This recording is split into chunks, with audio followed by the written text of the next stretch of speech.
Okay, Marvel Rivals Chads, it's time for us to discuss skill-based matchmaking or engagement-based matchmaking. There's been a lot of debate within the community, and the Marvel Rivals devs have directly addressed this in a recent video, and I know a lot of other big streamers and content creators have already covered this, but most of them just reacted to the video raw, and I don't think they really dug deep into what the developers were saying. It was pretty off-the-cuff reaction, so I watched the video in my own time and made a notepad of what I consider the most important statements here, the real keys to how they're balancing this game, and I extrapolate upon what it means for you as a player and how you should interact with this game if you actually want to get the best outcomes and have some fun with it. Now I'm going to start flat out by saying I believe the Marvel Rivals devs, there is no engagement-based matchmaking in this game. What causes the engagement-based effect is statistics. It's how people interact with the game, and I'm going to highlight some of that as we go through these key points, because I think a lot of what people key in on as engagement is really just a misunderstanding of the math of how these games work, and the fact that there's 12 people on a game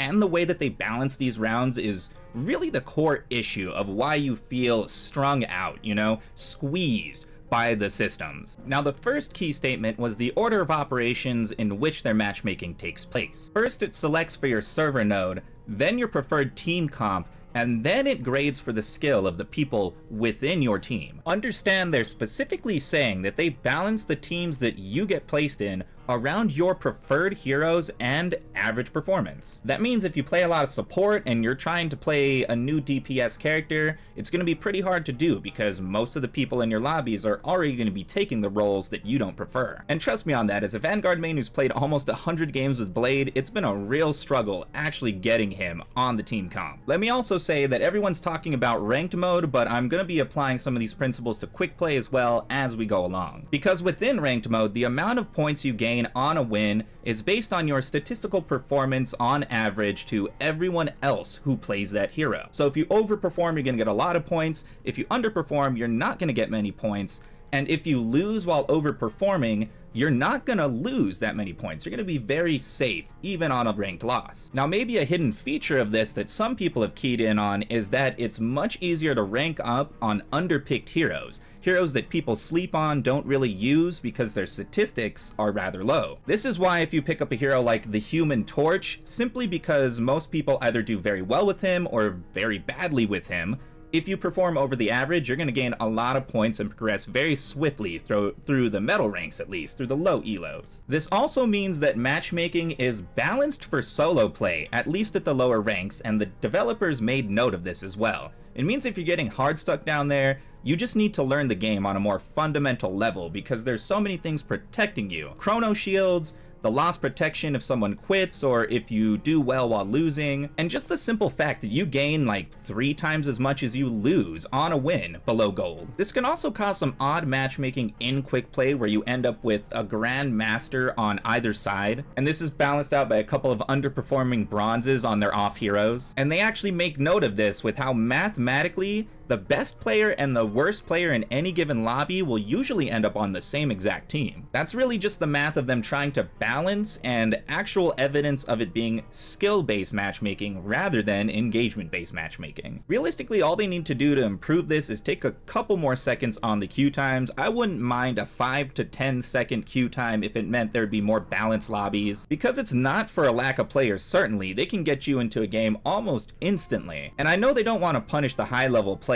but in my mind, in quick play, a Grandmaster Celestial level player shouldn't be playing with anyone below gold. But the problem with this math, at least how they describe it, is that if you are gold, you're essentially acting as the bridge between high-level and low-level players. Let me caveat this by saying just because someone has a high-level rank doesn't necessarily mean they're that great of a player. They could have gotten it much earlier in the lifespan in this game when it was easier to get that high level. They could have stacked their way, been, you know, bust up to the top. But what makes this important is that Marvel Rivals and all hero shooters are a knowledge-based game. So I think actual playtime is a very important metric that they don't even mention in this equation because it speaks to your knowledge of the fundamentals. I would rather have a gold with multiple 100 hours in the game on my team than, say, a diamond or grandmaster with only a couple dozen. The next important point is that team size actually matters. As a solo queued player, you can get into games games with 4 stacks and even 5 stacks in quick play. And this can definitely lead to team incohesion, as these people know each other and they're going to be picking heroes that complement each other's playstyle, and they're going to be not really considering the heroes you want to play. On top of that, 4 stacks are very hard to balance for, so if you're in the 4 stack, you're probably going to end up with some of the worst players available in your lobby. In a game with 12 different individuals on only 2 teams, you kind of have to accept that there will be some mathematical imbalances within the team and out and between the teams as well. And this is where I'll note that I solo queue about 90% of the time, and when I don't, I'm really only playing in a duo, so I'm not sure on the queue times for 3 to 4 man stacks. But I know just based on the math, it's going to get worse and worse, especially as you get to the high elos. Within rank though, I know they specifically disallowed stacking in teams of 6 and teams of 4 because it's incredibly hard to matchmake for that at the very high levels of play. And I know some people are going to complain, but I honestly believe it was the initial complaining that caused them to do this in the first place, just to keep the matchmaking swift, to make sure that people actually get into a game. Now, the devs give a specific example of how a 3 stack might influence matchmaking, and this is with the range of Platinum 1 to Diamond 1, but it illustrates how you could end up in a lobby that seems outside of your skill range, even though you're really only 1 medal between. It's a lot to digest, but the key points are that you'll always end up with ranked imbalances if the people in the team aren't the exact same skill range. Essentially, it's hard to balance a game around a team that is imbalanced to begin with. Now, the second key point speaks more to player psychology, because I think everyone assumes statistically optimal outcomes. They expect everyone to be performing at their best and doing the exact perfect thing they should do,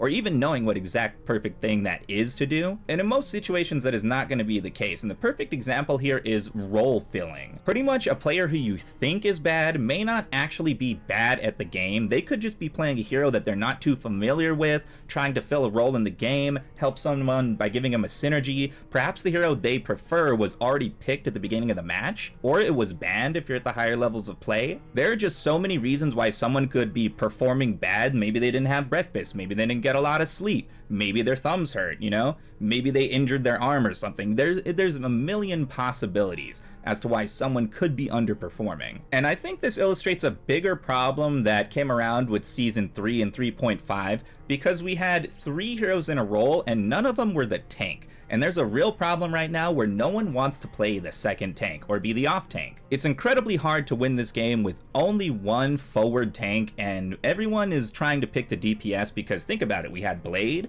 we had Jean Grey, right before that we had Ultron, who's a flying healer, but he is really a DPS. Sure, we had Emma Frost, and she's been hugely influential on the meta, but right before that we had Human Torch, and maybe we had Thing, but then we had Mrs. Elastic and Mr. Fantastic. And the devs have been very clear that while we may get 1 or 2 more tanks in the future, this is going to be a continued problem for probably the next year of hero releases. It's just the way that they've sped up the development cycle to get 1 new hero out every month. For better or worse, we're just going to have to make do with the heroes that come out, and this might actually be a problem for the next few months, though there are some leaks that show that Angela may be the next hero in Season 4. And being that she's some sort of Valkyrie type, she's related to Thor and Hela, I would expect her to be a tank of some sort. Now we arrive at the frequently asked questions portion of the video, and this is where the devs flat out state that there is no EOMM in this game, no engagement optimized matchmaking, and I know people are going to hold their feet to the fire on this one. I am definitely watching them very closely,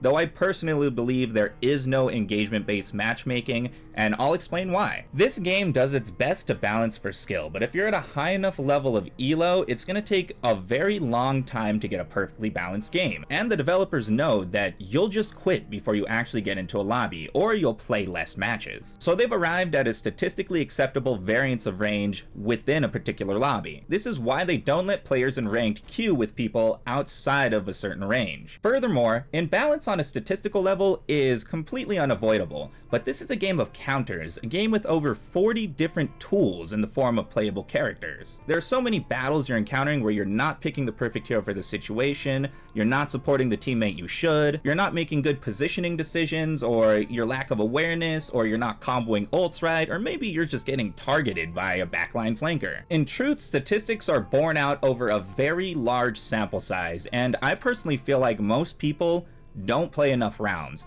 They don't play the game enough, to have a true statistical graph to chart their experience, to chart their improvement. They really focus on individual battles, individual rounds, and not only is that detrimental to your development as a player of the game, it also doesn't really speak to the reality of the lobbies that you're in. Furthermore, your statistics are going to be shifting over time as you're winning games, losing games, getting a high KD, maybe even getting MVPs. It's going to shift where you are on the ladder of skill. And that's why sometimes it's going to feel like you run into the engagement-based wall where everyone on the other team is just smashing you down in the spawn room, but then sometimes you're going to whiplash and just get a complete blowout in your favor. It's really the game trying to adjust to your ever-shifting statistics, and if you go on to a website like Marvel Rivals Tracker, you're going to see that it tracks your last 25 matches specifically. And I have a theory that most games do this. They track for your recent performance